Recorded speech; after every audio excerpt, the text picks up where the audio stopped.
So, for example, my own dialogic teaching framework seeks to help children to develop and use 8 kinds of talk: transactional, expository, interrogatory, exploratory, deliberative, imaginative, expressive, evaluative. I haven't yet seen an Oracy assessment framework that comes anywhere near covering all of these different kinds of talk. Properly understood, Oracy is a complex, subtle, and multifaceted affair, and we should be very wary about the dangers of reductionism, especially in the policy context. For all these reasons that I've given, my own inclination is to keep ministers at arm's length and concentrate on supporting schools with building formative and diagnostic assessment of spoken language into their everyday teaching.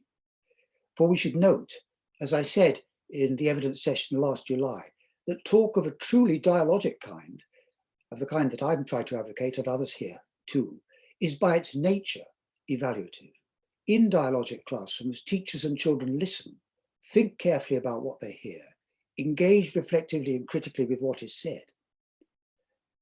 So as far as I'm concerned, teaching and assessment for learning are sides of the same coin. We need a paradigm shift in teaching, not a bolt-on test. Thank you. Thank you very much, Robin. I indulged you there. That was nearly 4 minutes, but it was all right on the... Sorry, I didn't know. Yes. So thank you for that. Anyway, right. So then Tina, and next will be Aisha.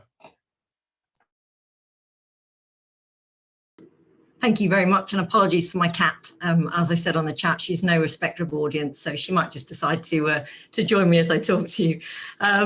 I wanted to talk about our example because for nearly 70 years, the organisation that I lead, which is the English Speaking Board International, has been assessing the speaking and listening skills of learners. And we think such a history of assessment practice presents an exceptional insight into this discussion. We are an awarding body, and as such, we're regulated across the UK. And on average, we assess about 12 to 14,000 learners for their Oracy skills. Our focus is on the interactivity of communication and the personal development it creates. There she goes. Our qualifications are designed, for example, to build confidence in learners and to promote agency through choice. We don't have prescribed texts or topics. We promote Oracy in different forms, from individual speaking and listening assessment within a group of peers, to group speaking, to debating and interview skills, and in a range of settings, not only primary and secondary schools, but special schools, further education, pupil referral units, and prisons.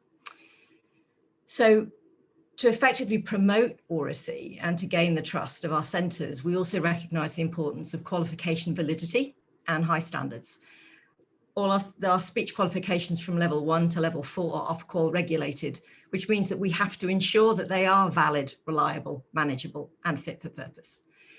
To do this, we use external assessment with trained assessors reviewing a learner's performance using robust grading criteria. Our assessments are both formative.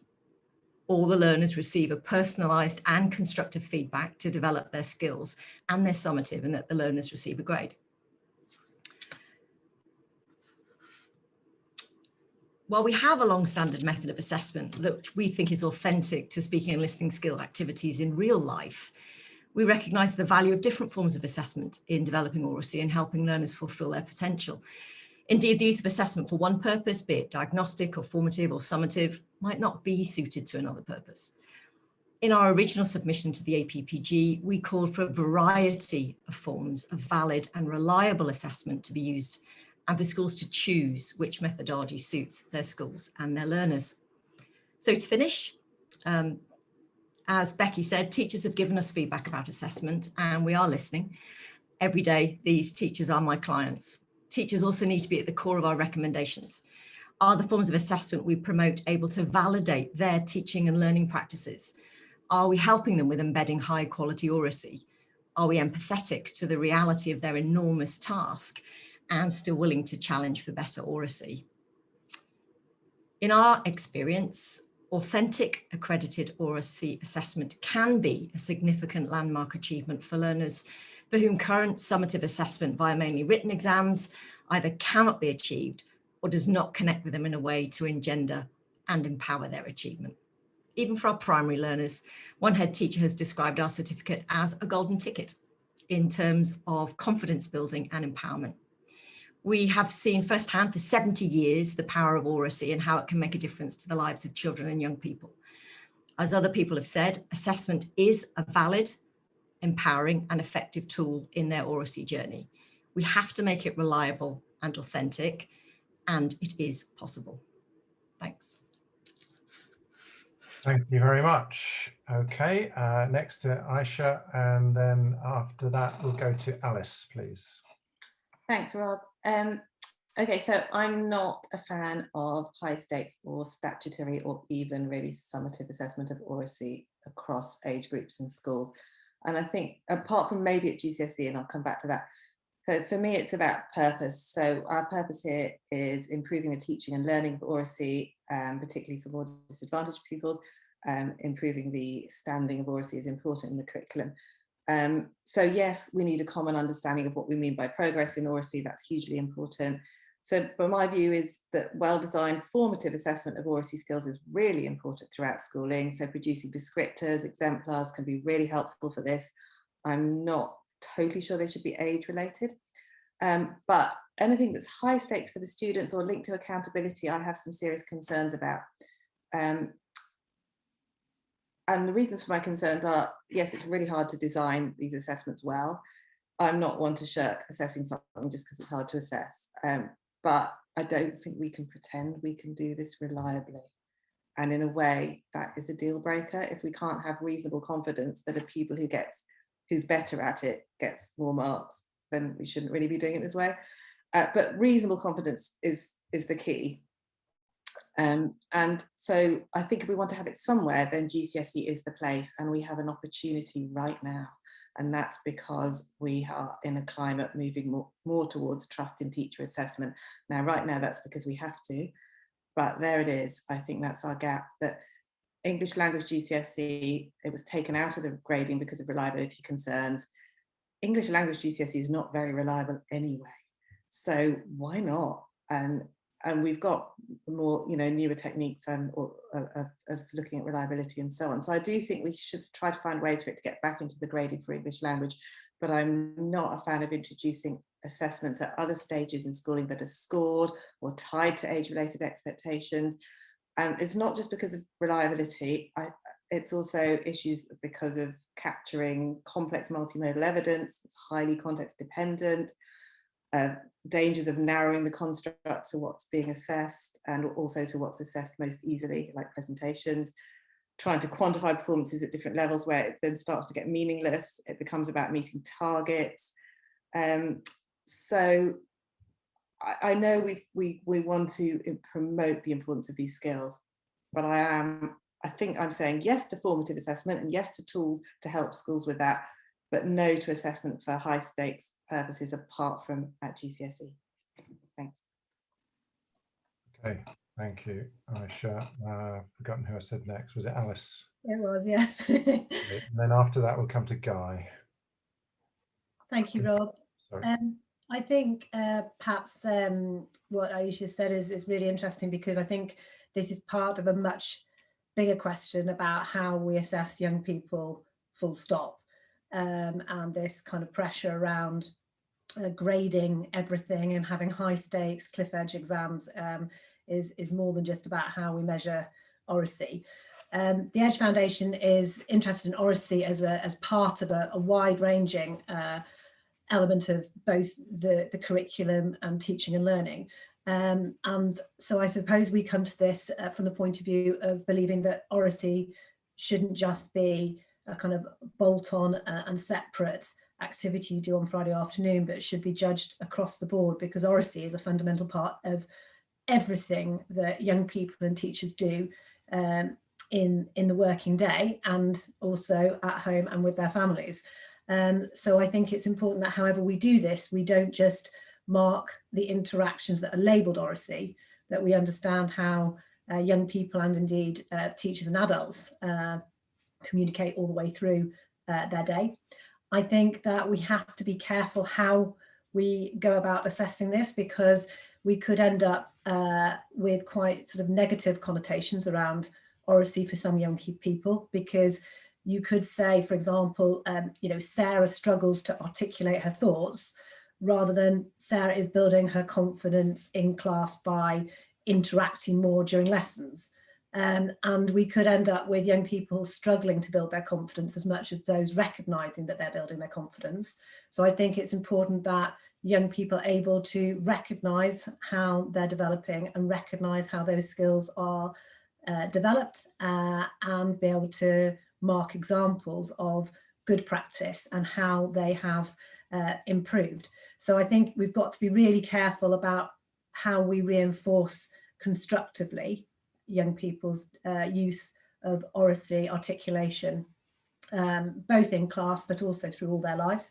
And I think ultimately, and Bill, probably more than anyone else in this group, will know that fundamentally the Edge Foundation wants to see a wholesale rethinking of assessment. If we were to achieve that, and I think there is a point around, if not now, then when we have this massive opportunity where we are, where the government has had to do things differently, that Oracy would fundamentally be a huge part of however we went on to assess young people's abilities right the way across every subject at stage rather than age. So I think this could be an exciting part of an ongoing discussion.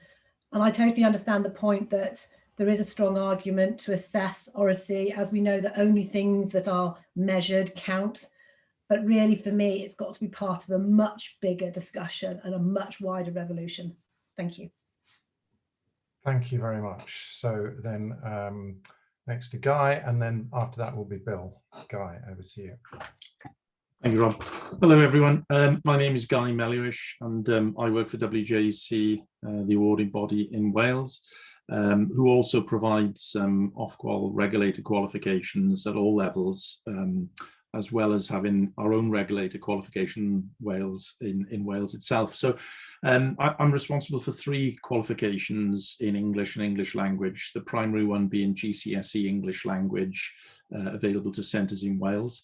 And when this spec was released in September 2015, I think the majority of teachers and young people were generally very pleased that there was an NEA weighting attached to the qualification. And the NEA weighting was for Unit 1 Oracy of 20%.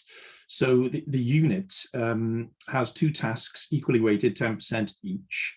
The first of which is an individual research presentation, and the second is a group discussion. And WJC provides the topics and the stimulus materials for both of those tasks for centres to complete. And initially, the biggest challenge was to go from written NEA that encompassed AO2 reading, AO3 writing, to AO1 Oracy, and the technology and the administrative kind of challenges that centres had to kind of negotiate in order to be able to record their candidates for the 2 tasks, so that when it came to the sampling process, you know, they were able to provide the sample as dictated by our kind of sampling algorithm on the secure website, and they could provide the paperwork for those students as well in order for external moderation to take place. Now, generally, for the last 3-4 years of the spec has been in existence, we've not had any major criticism from teachers or the regulator about the process at which Oracy has been taught, developed, coached, and then assessed during the qualification. But I think the principal moderator and her team of moderators have certainly identified one overriding obstacle, and it's related really to the fact that schools have a choice of recording their students either in an audio or audio-visual format, you know, for obvious reasons with regards to vulnerable candidates not being permitted to be recorded audio-visual. But what we found is that a number of centres use the audio-only route, and sometimes it kind of covers up some of the practice that takes place. So, you know, elements of scripting, reading aloud, which in the specification itself, you know, it makes it very clear that that isn't permitted. We give centres a week to prepare their students for each of the 2 assessments, and that's mainly to ensure spontaneity and that they aren't overly rehearsed pieces of work. And you know, the mark scheme that is applied is quite a detailed mark scheme that is available at the back of the specification. So for each of the 2 tasks, 20 marks are awarded for content and organisation, and 20 marks for registered grammatical accuracy and range of sentence structures. So, you know, in general, we are now facing in Wales specification reform for 2026 first teaching and 2028 first award. And there's a number of surveys out there with stakeholders currently, which concludes at the end of this month, as to whether NEA and Oracy is a preference, you know, to continue with the new specification. Okay. Is that about 2 minutes? Yes, that is certainly okay. So then I'm going to Bill, and after that Emma, after that Peter. Bill. Thank you, Rob. Hello, everyone. I guess I'm bringing 2 hats to this. One is the more radical end, the rethinking assessment note that Alice struck, which is would lead me to say that this is part of a bigger discussion, and therefore I'd hold back from any high stakes assessment at the moment until we've sorted the bigger tail that's wagging the dog. And secondly, I'm chairing the PISA 2021, now 2022 creative thinking test. And that's been quite an eye-opener in that, as Robin said, creativity is a very complex construct. And the minute you try and narrow it down to test something reliably, you end up losing something. So it's a weighing up of whether the status and precision and rigor and better teaching and learning that it can lead is worth the other things that might happen as an unintended consequence. In terms of whether we should assess Oracy more generally as a more philosophical question, I think the Oracy skills framework is brilliant, and I think Robin's work is brilliant on this, but I think you end up assessing 3 or 4 or even 5 different things, and each of them probably calls on different assessment methods. So for example, if you were broadly speaking trying to muster up various multimodal approaches to assessing this, you'd clearly need some kind of performance-based assessment. You might want to go down some sort of micro-credentialing route. Certainly in the States, Digital Promise is doing this with teachers, actually, not with taught, in quite an interesting way. I think I noticed that Aisha was asking us to consider comparative judgment. I'm not sure about that for oral, but it certainly would be in the mix to learn from. I wonder whether it's not more like an on-demand music grade exam than it is an age-related test. I think that would be my preference. And I think the outcome of this is more likely to be some kind of profile. And the closest thing I've seen is the work that's happening with the University of Melbourne and their new metrics for success initiative, and especially with the big picture school organisation, some really interesting multimodal credentialing going on with the student as the curator and the voice, quite literally the voice navigating you through their various credentials. I think we can learn from PISA 2015, albeit it's an online 1-hour test, but of collaborative problem solving. I think some of the frameworks there are quite interesting in breaking down a complex area. I think we can learn from Australia and especially the state of Victoria, which specifies progression in things like critical and creative thinking in 2-year blocks, on the grounds that it doesn't quite work in the same way as the sequence that you get in a scope and sequence document. I think we're probably focusing more on learning progression than we are in a traditional continuum too, and that takes a lot of work. So broadly speaking, I think I'd be on the side of rigorous formative assessment and building a rising tide of teacher confidence and capability in making this central. Thank you very much, Bill. Emma. Thank you. I'm Emma Wild and I work at Ofqual. I'm sure many of you will already be aware that Ofqual is the regulator for qualifications, examinations and assessments in England. Our work sits alongside that for the Department for Education, who hold the responsibility for the curriculum and for teaching in schools, and that extends to setting subject content for GCSEs, AS and A-level qualifications. Now, Ofqual's role relates to the validity and reliability of those assessments, and it includes establishing rules about how exam boards should assess that subject content in a way that is consistent with the curriculum intentions. We do try to engage with as many activities as possible as we can to understand how these qualifications work in practice and to keep abreast of important discussions such as the ones that you're having today. I haven't come here today to present a particular view or argument to you, but to listen to the conversations that you're having and to engage with those as and where appropriate. So just thank you for inviting us to join you today. Thank you very much, Peter, and after that we'll go to Greg. Gosh, I've heard so much, I've almost nothing to add, but I'm going to say my little piece and maybe emphasize some of the points that some other people have made. And that first question there, can Oracy skills be reliably assessed? I would include validity here. In fact, I'd talk about validity with reliability subsumed within it and say, yes, absolutely, they can be. The question is, how much time do you need and what facilities do you need to do it? And we know that the longer the assessment, the more divergent it is, the more time it takes, the more you get to a valid answer. And really, we want to know how much are we prepared to commit to get something which is meaningful. And it might be that the bridge is too far in some cases.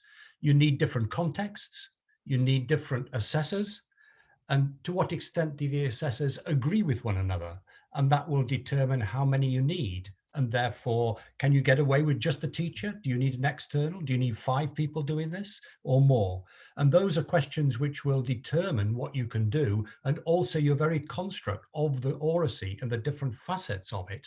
How many of those can actually be lumped together, and do they put meaningful, or do you really need them to be different?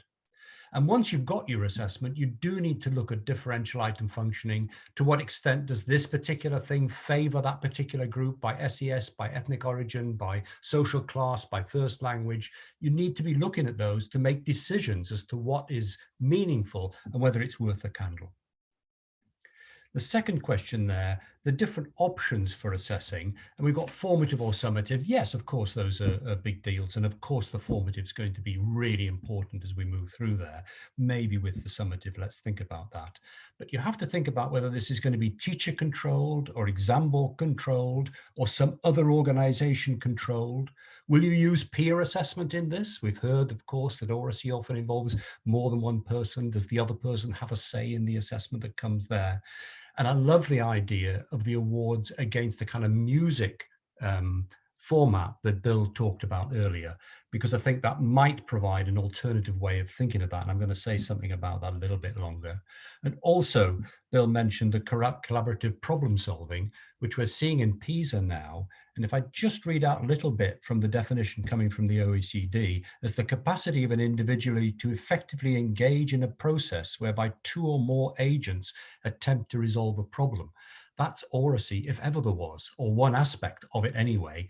And there's interesting work going at the Education Testing Service, now ETS in the United States, with a project looking at the assessment of Oracy, where 2 people are online trying to solve a problem, and each has a different bit of information, and then they have to kind of interact it. And it's complex, but they're really tackling it in a sensible way, and it will be useful for people to look at that. Next, should the schools be monitoring this? Absolutely, they should. They should be tracking their students, and they should be doing it sensibly.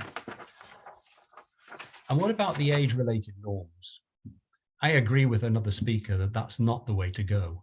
I think we should be learning about learning progressions. We should be thinking about the different aspects and how children move through those different learning progressions and where are they on those learning progressions. Never mind what age they are, never mind where they are in the system. They can be exceptional at a certain age, and so you're not constraining it by the age-related norms, which often constrains the curriculum. Those learning progressions can be well established, but they need work to do it. I would recommend the use of rash measurement in order to establish those and decide if you're onto a good thing and take that forward. And then the hard questions about should this be statutory or not? well, we've heard the arguments for and against. If you make it statutory, the schools will do it, but they'll do it in a particular way. They'll play the game. They'll make sure that you get through the right hoops at the right time, and they'll ignore other things. If you don't do it well, then maybe the people won't actually get on with it, and all that implies. I think if you were thinking about awards against the kind of structure that you've got in music, and you take it outside that statutory framework of GCSEs and maybe move other subjects in that direction, that's probably the way to go. Anyway, the way to think about it. Thank you. Thank you very much, Peter. We'll go to Greg and then Roy. Greg. Thank you, Rob. Good afternoon, everybody. I'm drawing on experience from the 1980s, but I think the lessons are still pertinent today. First is that Oracy is varied and serves a huge range of educationally and socially valuable purposes. And teachers and schools should be developing those in their pupils and then enabling their pupils to progress in them.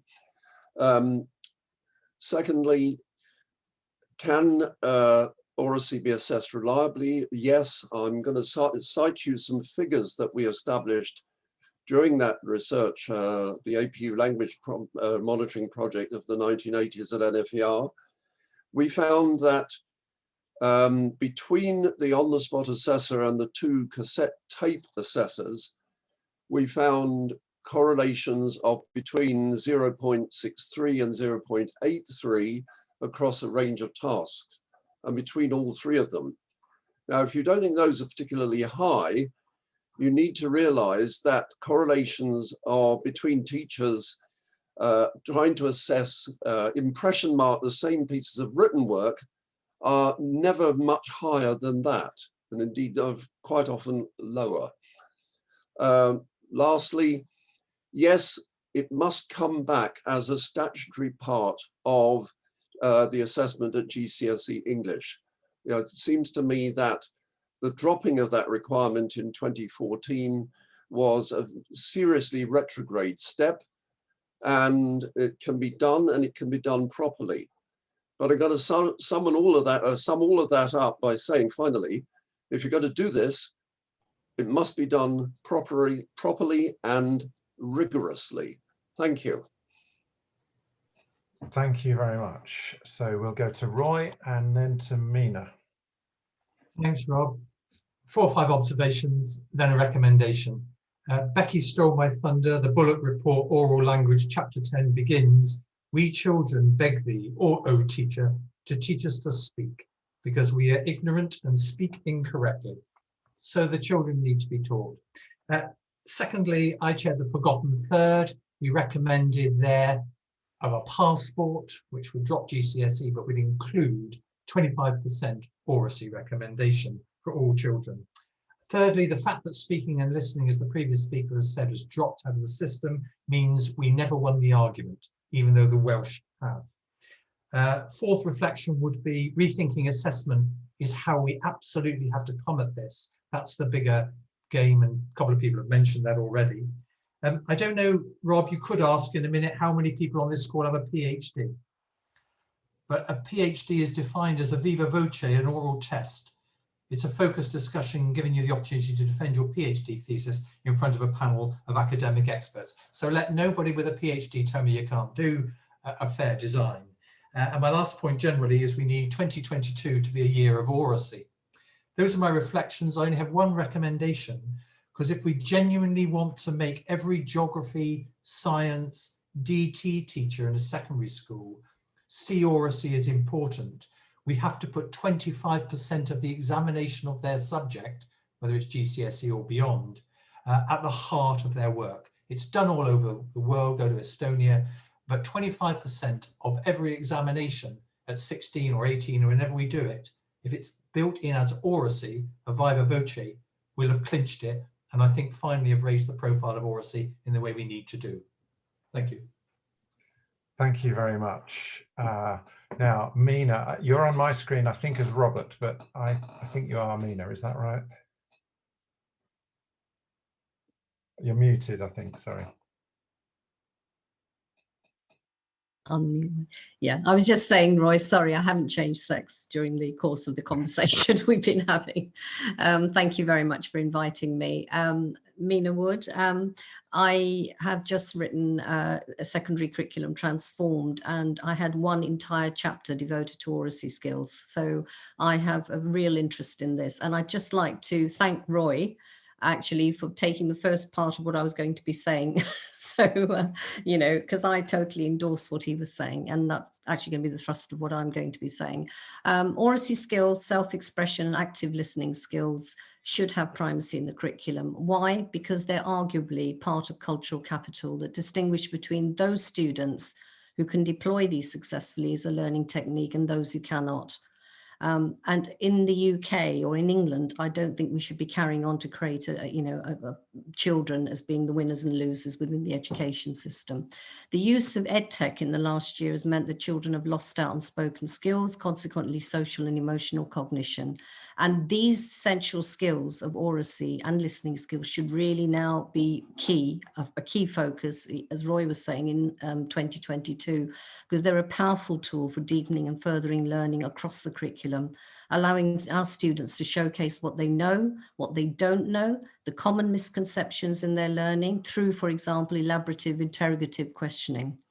They can be reliably assessed in different ways across all subjects, from describing mathematical processes to creating a spoken presentation, through to independent or collaborative project-based learning. Every subject lends itself to developing oracy skills. And if you create, if you do say a subject has to devote part of that subject to, as they do in Estonia, to promoting those skills and assessing them, then, for example, children would have to describe algorithms or analyze literary texts, develop problem solving, persuasive and negotiating skills.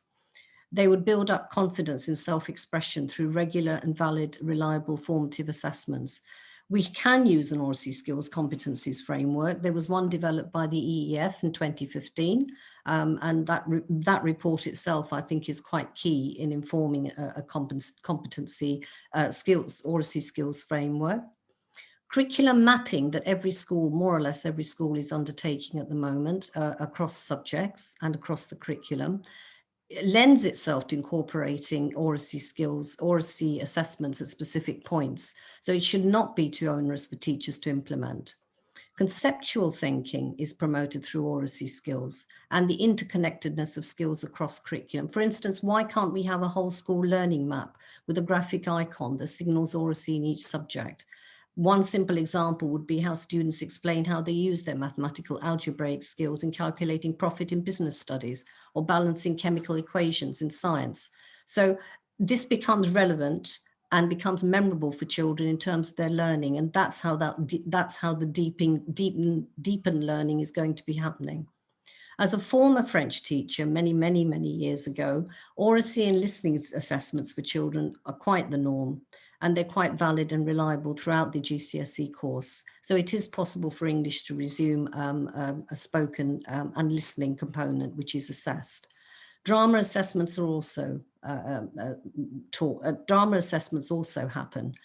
I just want to come on to my final point, which is around the age-related assessments. I don't think that should be going ahead for oracy skills. I think age-related assessments potentially create winners and losers, and they pitch all children against a culturally informed norm, as in fact is happening now with the general assessments that we have in schools. So rethinking assessment is clearly going to be key. And I think age-related assessments demotivate through creating a glass ceiling for more articulate children and penalise those who are not at age-related expectations. Given that children's oracy skills are not the same as maths or reading or writing necessarily, children's oracy skills are informed by their socio-linguistic backgrounds, cultural heritages, affective, cognitive factors, special education needs, and much more. All the social media they're subject to, their peers, their parents, their families, and so on. Each child will come with a spiky profile, and that spiky profile will be different in each subject. So a child who's, for example, would be passionate about talking about English literature may not be able to talk about science. Another one may be able to articulate clearly with mathematical equations, but would not be able to talk around Charles Dickens, for example. So for the sake of equity, I believe very firmly that we should be creating an acceptive process of assessment, which is combined with dialogic feedback, shows learning progression against each child's starting point in Oracy skills. And that will be credible and relevant with each child, because they'll be able to see the little successes as they move along that learning progression. And if that can come with some form of award, then I think so much the better, because which child and which adult doesn't like to celebrate his or her successes? So that would be my final thought. Okay, thank you very much. Arlene. Hi, good afternoon, everyone. My name's Arlene Holmes-Henderson, and I am a classicist. So I'm really happy that Roy mentioned some Latin, viva voce. So yes, my PhD was all about classical rhetoric. So the learning and teaching of rhetorical techniques, obviously, but effective communication, both listening and speaking. And so I guess my contribution here is that none of this is new. The importance of teaching these skills is something very ancient. And for the ancients, Oracy was a much larger part of the curriculum than literacy or numeracy. And so I think there's a lot that we can potentially learn by looking to ancient history and the rest of history that has happened since the Greeks and Romans. And we know something about how Oracy was assessed from the ancient world. As far as we know, it wasn't summative, but it was much more formative. And there were particular rhetoric schools. So there's a kind of hub model of excellence.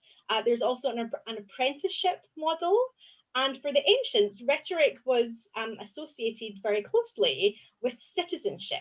So I lead a project in Oxford, but I'm also involved with a project at the University of Sussex called Speaking Citizens, where we are looking to understand better what is the relationship between the cultivation of Oracy skills and preparation for life as a citizen in the 21st century. So my contribution here today is both as a member of the Oracy network, but also as somebody who's supporting the writing up of the final report, both with some funding that I managed to get from Research England, but also to help the working group on this take all of your ideas and feed that in to the final report and the launch on the 28th of April.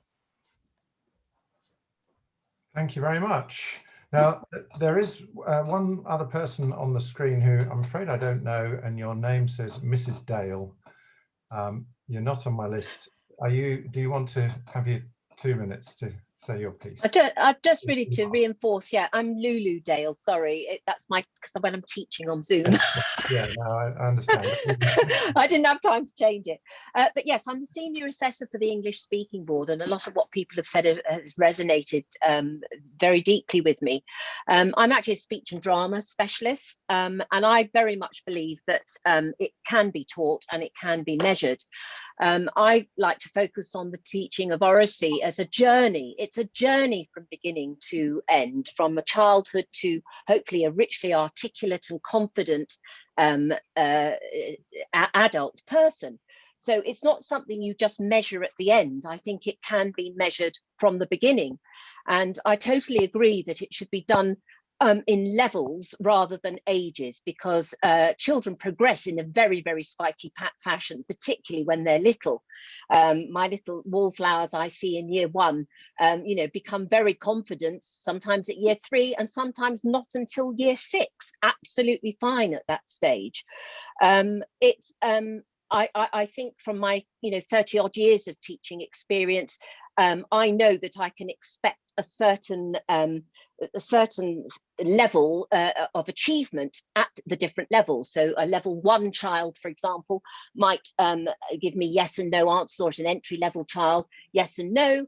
A more able child would give me fuller answers, and somebody who's really doing well might give me that va va voom in the room with enthusiasm type of answers. So I can spot very quickly, what they're achieving. I completely agree that every school community you go into is different, and the purpose of what we're measuring you know, it can be different and questioned, but at the end of the day, you need a yardstick. No one system is going to be, you know, on it completely. But I think there is a yardstick that you can use, and it can be cross-curricular and should be, because at the end of the day, we are looking to teach children to think. And somebody said to me recently, it's much harder to teach a child who can read but can't think than it is to teach a child who can think but can't read. And that brings me to the point of the wider Oracy debate, which somebody spoke about earlier. I think it was Alice, and that resonated with me very deeply. We do need to look at the whole bag of Oracy within the wider context of the curriculum, because I think it could actually open up opportunities for children who might otherwise get missed. For example, the EAL students that somebody mentioned, dyslexic students who might be highly articulate but can't put things to paper. So I think Oracy should be offered as an assessment option across the board in schooling. And I believe it can be done from primary right up to GCSE. And so by the time they get to the GCSE, they're used to that measured yardstick. They're used to celebration. What we want at the end of the day is a confident, articulate and thinking adult. And I think that can be measured from beginning to end. And like somebody said, no child, you know, is going to say no to an award or a reward, you know, and a learning journey where they can see the achievement in stepping stones.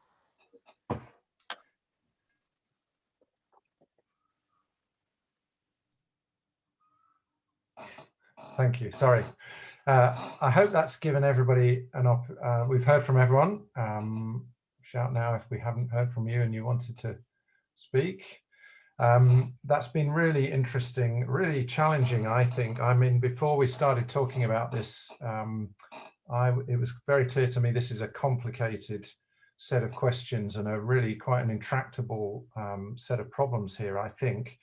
And I certainly don't think now, having heard everybody's thoughts there, that this is any easier. In fact, if anything, I think it's harder than it did before. But let me make just a few general comments about some of the things that have been said, and then let's open it up for general discussion. So first of all, I think some of what we've heard is essentially advocacy for Oracy. Oracy is important. I think it's really important we distinguish between that, which I guess we're all signed up to, and in fact, it's hard to imagine how anybody wouldn't agree with that, although I guess it's putting your money where your mouth is, not just saying it. But I guess where that overlaps with the issue that we are directly concerned with is how we kind of reinforce its place in the curriculum, and perhaps assessment has a role in there, because in our context, assessment often tends to drive curriculum.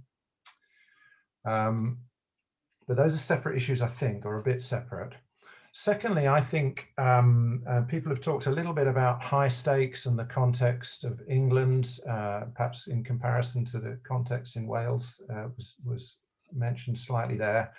I think it's really important we recognise what that high stakes context is in England. It's high stakes in a way that other high stakes systems are not high stakes, because it's high stakes for schools. The schools themselves are judged by the outcomes of the assessments. And in particular, the problem that generates for us, I think, is that where we have teacher judgment as a large part of an assessment process, those teachers themselves are being judged by the outcomes of their own judgment. And for all sorts of obvious reasons, I think it's quite problematic. And that, it seems to me, whatever we might think about the rights and wrongs of removing speaking and listening from, for example, English GCSE, it seems to me the reasons why that were done were because of these conflicts that arise when you're requiring teacher judgment and using it to judge teachers, and not just speaking and listening in English, but most non-exam assessment has gone out of GCSE and A-level in England. And of course, that's very different from other countries where they don't have that same kind of, exams may have high stakes, but they're not used to judge schools in the same way. For example, in Wales, they're not. I also think it'd be really helpful to separate out, and I think Bill and others alluded to this in particular, different agendas around let's rethink the whole of the way we do assessment and accountability. And I definitely think that's a good debate that should be had, but whether we can encompass that debate within the few minutes that we've got left now, I don't know. But on the other hand, whether we can separate out from that debate, I also don't know. So people's answers to what should we do about assessing oracy might be, well, don't start from here, because the whole accountability and assessment system is so dysfunctional and toxic that we can't think of a good way that this could be done within schools at the moment. I think that's okay, but I think let's be really clear that that is what we're saying. We're not saying let's tinker with different ways of assessing oracy. We're saying actually we need more radical change here. Those are two slightly different arguments. Where I'm searching for a little bit of consensus, it seemed to me that nobody really likes age-related standards or expectations. So maybe we can all agree on that. We won't go with them. It's not clear to me there's much else that we can all agree about other than that this is very complex and hard to come up with simple and clearly good suggestions. But I'd like to open it up. We've got about half an hour, just under. And so let's have some comments. And again, I think if people just raise a hand in a, like that. Right, okay, Greg, well done. You've managed to put a hand up. You can go first. Yes, the virtual one. Thank you, Rob. The second of the things you were saying about how you can't really build teacher judgments into a system which they are being judged on. Yes, there is obviously therefore an incentive, a rather dodgy incentive on teachers and schools to bid themselves up. But the logic of that is that you then need a proper and rigorous monitoring system to detect schools that seem to be out of line with expectations in other areas, and indeed with similar schools judge on their circumstances. And there used to be such a system until the taking out of the Oracy element from GCSE. I'm not sure that that's a complete answer to the point you're making, but it would certainly have to be part of it. Thank you. Great, yes, thank you. I'm not saying I don't think the problem can be solved, but I think it needs to be faced square on, and I agree that's an interesting, useful suggestion. Right, anybody else? You can't see. Peter. I'd like to come back to this idea of looking at progression pathways, or some people refer to it as steps up the curriculum, with awards, because I think it provides an alternative way of looking at the same thing, so that we have a lot of information, a lot of research, a lot of people have been working, and we can conceptualize oracy as a kind of progression, not along a straight line, along a series of different lines. And I rather like the analogy that somebody gave me, which is as though we've got a climbing wall and you can move up one, but not up another part. And then you can fall back a bit and move up there. And you finish up with a profile of where a child is on that learning wall. And if you could get that into a kind of form which did actually have awards for individuals for progress made up that wall, then maybe you've got a system which runs in parallel to the oppressive accountability system, which undermines and prevents us all from thinking that getting this in by teacher judgment into the league tables is a good idea. And it also shifts us away from this view that somehow all the other tests should align perfectly with the Oracy test. If we take maths or physics or chemistry or the rest, they all correlate with one another about 0.6, 0.7. They're all underlined by a general ability to write tests and produce exam results. It's a general feature of the exam system. But if you've got Oracy, which is assessed in a different way, we would expect that to correlate less, to be something orthogonal almost to those. And it means that you don't need it to be part of the exam system, part of the panoply that comes through there. But we do need it, and we do need teachers tracking it. So I would go for learning progressions, which needs more research on top of what already exists. I'd think about a kind of profile of the children as they move up there, and I'd think about awards as you move up it. And I think there was a fair number of people speaking in that kind of direction, certainly nobody against it. Okay, yeah, fair point. Maybe that was a consensus. Thank you. Yeah. Okay, any other thought? Yes, Bill, I think your hand's up, and then Tina after that. Thank you, Rob. I'm very struck by what Roy was saying about getting Oracy into every subject, and I wonder whether there might be a degree of unanimity about that, at least to raise as a prospect. I'm struck that we have, or I'm aware that we have other levers than high stakes assessment. Ofsted doesn't mention the word Oracy in the 2019 framework. I would have thought that's an obvious starting point, and to use indeed to try and persuade the Minister for Schools to write an annual letter to Ofsted inviting it to look closely at Oracy. Again, I think that was your idea, Roy, that next year might be the year of Oracy. And I'm struck too about a general trend, which you can see internationally, but much less so here, that we seem to invest so much in writing about stuff and less, we're talking about it now, talking about stuff, and even less than that, doing the stuff. So I think there is a kind of great epistemic shift taking place, and we need to be part of it. Thank you. Tina. Thanks. I really support what Peter just talked about. I think I'd just like to ask us to keep an open mind. Teacher assessment is not the only way to assess Oracy.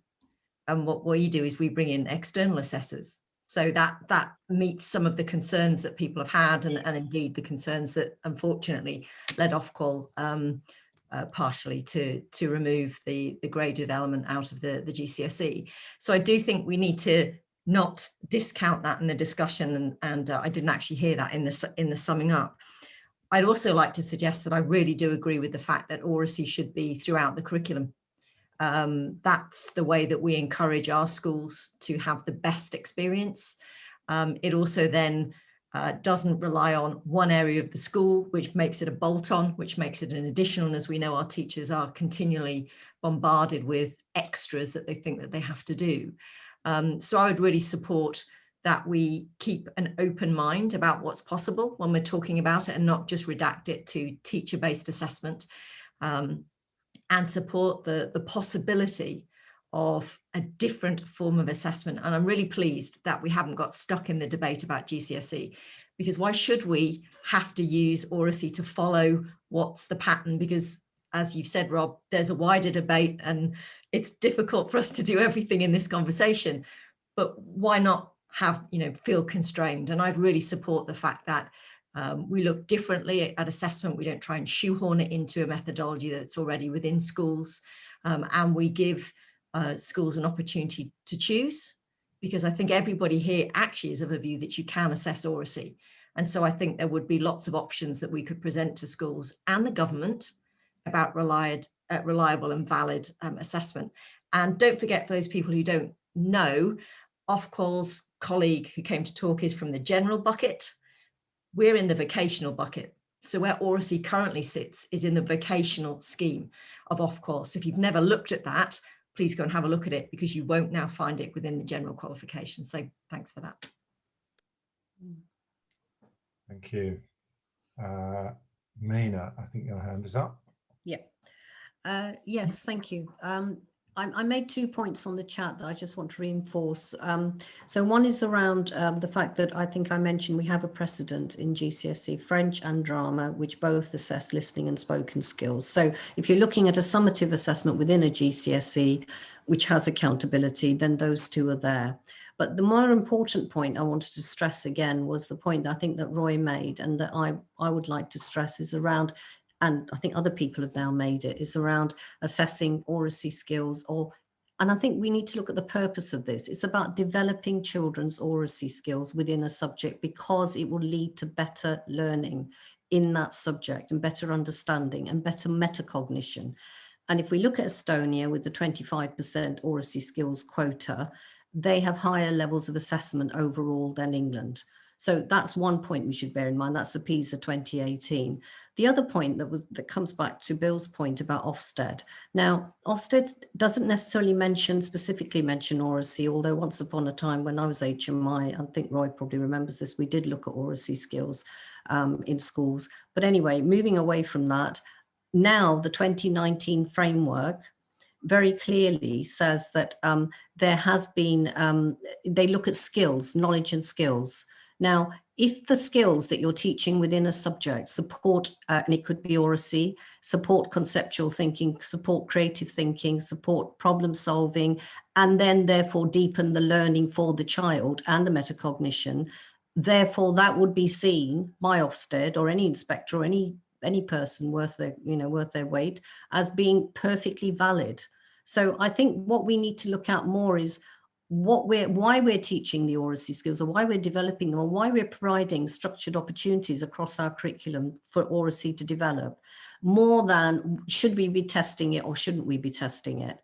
This is really about developing children and developing them from every starting point that they come from. And that's my concern, that you have lots of children. I mean, 1/3 of our children, let's not forget, leave schools at 16 without the level 4 in English. And 2% of those end up basically without any, being excluded. 2% of the ones who've been excluded anyway end up without a progression route and end up as NEETs. The rest of them all end up as NEETs, and 2%, sorry, I'll get it the other way around, 2% end up in some form of employment or training. So we literally are forcing children not to succeed by not creating, and I can't remember which colleague said that, about the fact that, was it the Bullock report that mentioned a child wanting to speak English or wanting to speak? And I think that's what we're doing, not giving our children a voice. And giving our children a voice is what this is all about, in my view, rather than are we testing them, are we not? Thank you. Neil. Sorry, I finished. I think Helen had a hand up before me, though. Oh dear, I beg your pardon. Yeah, and then me, perhaps. Okay. Thanks, Neil. I'll try and keep it really brief. I just wanted to say that inevitably, when we're talking about assessment, whether it's formative or it's summative, there's been lots of reference here to kind of comparison. And I'm sure that everybody in this discussion and who's really engaged in it has enormously high expectations for every child, regardless of their kind of background or their starting point for what they would achieve here. But I think there is a real risk that any kind of trajectory or pathway, once we've got that in every classroom across the country, unless it's implemented really, really well and there's exceptionally high quality professional development, what you could end up with is teachers making assumptions that because of how a child was on the first day with them, or because of their background or their family or whatever it is, that they are inevitably going to start lower down that pathway or move more slowly up it. And I think that's really dangerous, and we could end up exacerbating some of the social disadvantage that we've got, because we've introduced a way of measuring and celebrating the progress that children are making in Oracy without putting in place all of the support that the teachers would need to keep their expectations. Because almost everybody, with the exception of very few, almost everybody can be extremely successful with Oracy, however we're defining it, and it's obviously very complex. And I'm just really worried that it's possible that formative and summative assessment might result in the children we most want to help having lower teacher expectations than others, and therefore getting less out of it. But thank you, Neil. Okay, thanks. Yeah, just a couple of points. In relation to Helen's last point, I think I understand this, and there is a problem that the minute you create any assessment that some children relatively at least fail. On the other hand, my argument would be that unless the teachers are aware of what the Oracy needs are of any particular child, that is what they're good at and what they're not good at, they'll rely on much more tacit and informal assumptions that because somebody has a strong Sheffield accent, they're not very good at speaking, or because they are very good at making an impromptu speech, that they're great at listening, And so I think unless you assess, you rely on very informal judgments, which are much more clouded by class and personality than by something more formal. So I think that's the other side of it that we've got to bear in mind, while taking entirely into account the problem that Helen identifies. The other point is in relation to what Bill said, especially. I'm all for Oracy being valued throughout the curriculum. And certainly when we're working with teachers, we stress that speaking and listening skills help you learn science and D&T just as well as English lit. But if we just say Oracy is just across the curriculum, think of it by analogy. Oh, maths is just across the curriculum. Maths can be developed through geography, through science, D&T, perhaps even sport. We don't need to teach maths. We don't have to have a maths teacher. We just need everybody to realise they're a teacher of maths. That's not going to work, is it? Or assess maths. We need somebody in the school, some people have to feel responsible for making sure children develop their skills in oracy as they do in numeracy. And that means those people have got to take a special responsibility for assessing those children. I'm becoming convinced in this discussion. One thing I started off thinking age-related things, levels were probably a good idea. I don't think I do anymore now. I've heard some good arguments, which is what you want to hear. I'm also less sure about the formal assessment except at GCSE. But informal formative assessment has to be done if people know, if teachers are going to find out what children need to learn and what their levels of progression are and if they're progressing. Somebody has to take special responsibility for that. And therefore, I think it's got to be the English or the drama department or whatever there is. And so I don't think we can just say it's across the curriculum and that'll sort it, because who's going to teach the skills of oracy and assess them unless it's devolved, the responsibility is devolved to a specific department or in a primary school, a specific teacher or group of teachers. Thank you. Thank you. Robin, I think you had your hand up. And sorry. Yeah, Robin, then Roy. Right, okay. You probably both had your hand up for a long time. I'm sorry if I didn't notice before. Just to agree with Neil about the point about the response to the question, where does it actually sit in the curriculum? Now, talk is an aspect of language, and I would have thought most obviously it should be seen as a central concern of anyone who deals with language in their teaching, English and foreign languages. But it's not either or. It's also talk across the curriculum, and I think we need that message across. But the main point I want to pick up was about the dominance of writing. There was a reference to Bullock, an excellent document, all kinds of ways, and I think it was Bill who talked about the amount of writing that goes on. Ron Arnold, who wrote the Bullock report all those years ago, actually measured the number of words, or did a calculation of the number of words that the average secondary school pupil wrote, and it was by the time they left school, and it was many, many millions. And the number of minutes they spent talking in a meaningful way was, was much smaller than that. Things have changed, or we like to think that they've changed.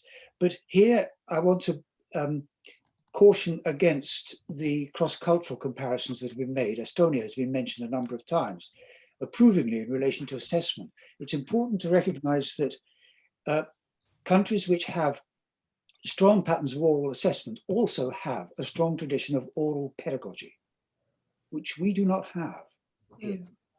In other words, you can go into many classrooms in Central and Eastern Europe and see an entirely oral lesson, or a lesson in which writing has a relatively small part.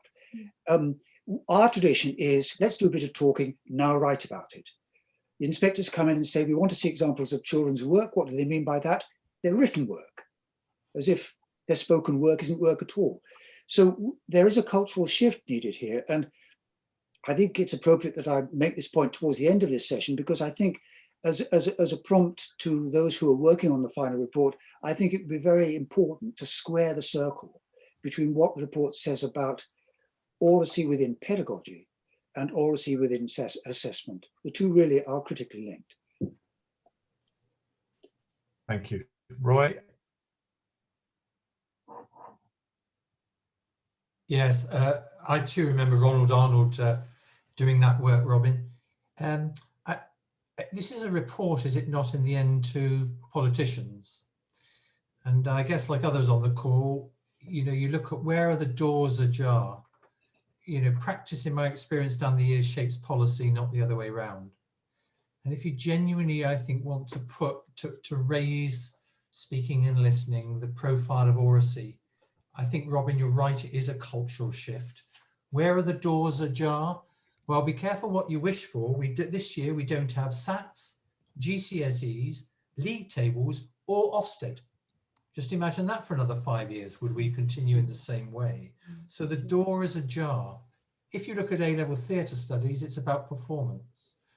If you go into any good A-level class or an IB class, it's about conversation. And I think the door is ajar in making recommendations that within the current system, GCSE, SATs, or whatever might replace them, integral to the examination system, the assessment system, should be an expectation that there's 20 or 25% given over to speaking and listening. And that could be presenting a geography project. And if you look at IB as a very good example, it could be talking about something in maths or chemistry. The door is ajar, I think, if you're writing a report to MPs, to say, A, within the current system, we could make incremental change, and B, going back to Bill's wider point, that surely has got to be a goal when we rethink assessment. Thank you. Thank you. I think there might be time for maybe just one more comment, and then we need to wrap up. Okay, Mina, I can see your hand. It's just one final, just a thought around EdTech, because I mentioned that when I was speaking earlier. I've been doing quite a lot of work with teachers who used remote learning during the lockdown period, and I think that offers a real opportunity. Now we're talking about what opportunities are available. I would add to that EdTech, because what's happening now is that you can free up teachers a lot more by using certain software to enable children to record what they're saying. There are various, ones, I won't go into them here, but there are various ones that can be used. Children can be recorded. They can re-record what they say. They can practice doing peer speaking using technology. And, all of that means that there are different ways of teaching now and learning in place, which again gives us opportunities to rethink the way Oracy is being taught. I think we can't think that we're going back to the way we were before. There is going to be a blend of remote learning and face-to-face teaching, and lots of really good teachers now and schools are actually saying, yeah, we're going to go, we're going to take advantage of what we've learned during these lockdowns. And so I think that's going to be a major feature that will come, and we should think about that as well as when the report is being written as an opportunity. Thank you, Bill. I think your hand is up, and I think that might. That's very kind of you. Sorry, my brain was moving slowly, and another thought would be that we could just look at the existing assessments. I mean, I think the EPQ, for example, is an interesting model that can be used at different levels, and I think the AQA's unit award process is another model. So we don't have to reinvent the wheel. There may be some existing mechanisms that we could use more creatively. Thank you. That's a really constructive and specific suggestion, which I'm sure we'll take on. Right, Becky, you wanted to just have a few minutes to round things up, I think. Yeah, literally just a second. Thank you so much, everybody. There was a huge amount in there. We've recorded it, thank goodness, so we can go back and re-listen to the point about having to have the opportunity to go back and re-listen to things, because I think there's a lot that we need pull out from this. And I think there was, as Neil said, I think there was a big development in thinking over, somebody sat back and listened over the course of the discussion. I think some things which seemed sort of very attractive at the beginning, perhaps people have made the case very strongly as to why, with the limitations of those. As Rob said, I don't know how much we can cut through some of that complexity, but I think we're better able to describe it and better able to perhaps look at where the fertile areas are for further thinking and further work. So that's hugely helpful. Just to say, the launch will be on the 28th of April. You will all receive an invite. In the meantime, if anybody wants to get in touch with us directly, if they didn't feel like had an opportunity to say something, or they have something they'd like to follow up with, or anything that they mentioned and that they'd like to share links with, then please do get in touch with Gemma. You'll have her email address from the invitation. And finally, I'd just like to say a massive thank you to Arlene and to Oxford University for the funding that they provided that has enabled us to do the kind of further branch of research and in these final sort of stages of the inquiry, to really sort of look back at some of the areas that needed more thinking and more work, and to take it out in terms of being able to do polling and get some broader views than just those who are kind of within the Oracy community. So thank you so much for that. It's been super helpful. The very difficult task of trying to condense what has been a wealth of information and evidence that we've gathered and through both the submissions that people have given, but events like these, into a short-ish report that, as Roy said, can be picked up and understood and make sense to people who are not living and breathing Oracy day by day, but are making decisions about much wider things. So that's going to be the challenge. Anybody who's got any tips and ideas of how we do that effectively would be really appreciated. But thank you so much, and thanks to Rob for fantastic chairing and helping to bring together what was a really wide-ranging discussion. So thanks so much. Thank you, everyone. That's been really interesting and I hope helpful. So I think we'll just close the meeting there. Thank you. Thank you, Rob. Thank you, everybody. Thank you. Thanks. Thanks, Rob, and thanks, everybody.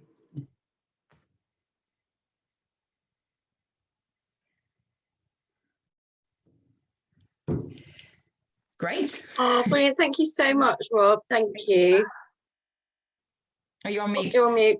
I hope you got all of that. It's goodness knows how you can turn that into. Yeah. That's really good, because there was some, I mean, the age-related expectation thing was because